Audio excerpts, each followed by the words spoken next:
7 kg ಅಕ್ಕಿಯಿಂದ 5 kg ಮಾಡಿದವರು ಅವರು, 10 kg ಮಾಡಿರೋರು ನಾವು. ಅವ್ರು ಮಾಡಿದ್ರ? ನಾನೇನು ಹೇಳಿದ್ದೀನಿ, ಈಗ ಇನ್ಕಮ್ ಟ್ಯಾಕ್ಸ್ ಕೊಡೋರು ಕೊಡಬೇಕಾ ಅಕ್ಕಿನ? ಸರ್ಕಾರಿ ನೌಕರರು ಕೊಡಬೇಕಾ? ನಾನೇನು ಹೇಳಿದ್ದೀನಿ ಅಂತಂದರೆ, ಯಾರು ಸರ್ಕಾರಿ ನೌಕರರು ಇದ್ದಾರೆ ಅವರು ಮತ್ತು ಇನ್ಕಮ್ ಟ್ಯಾಕ್ಸ್ ಪೇಯಿ ಅವ್ರು ಮಾತ್ರ ತೆಗೆದಾಕಿ ಅಂತ ಹೇಳಿ.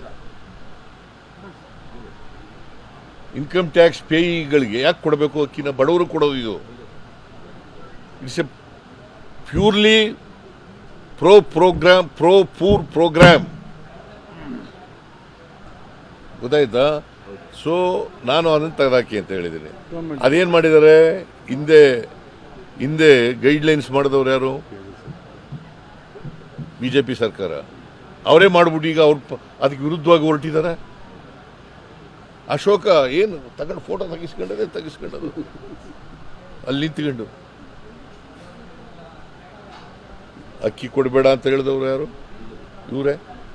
ಅಕ್ಕಿ ಕೊಟ್ಟವರು ನಾವು, ಫುಡ್ ಸೆಕ್ಯೂರಿಟಿ ಆ್ಯಕ್ಟ್ ಮಾಡಿದವ್ರು ನಾವು. 5 kg ಅಕ್ಕಿ ಕೊಟ್ಟಕ್ಕೆ ಅದಕ್ಕಿಂತ ಮುಂಚಿತವಾಗಿ ಕೊಡ್ತಿದ್ರೆ ಇವರು? ಕೊಡ್ತಿರ್ಲಿಲ್ಲ. ಯಾವತ್ತಾರು ಫುಡ್ ಸೆಕ್ಯೂರಿಟಿ ಆ್ಯಕ್ಟ್ ಬಗ್ಗೆ ಯೋಚನೆ ಮಾಡಿದ್ರ? ಯೋಚನೆ ಮಾಡಿರಲಿಲ್ಲ. ಬಡವ್ರ ಬಗ್ಗೆ ವಾಟ್ ಕಾಳಜಿ ಅವ್ರಿಗಿದೆ?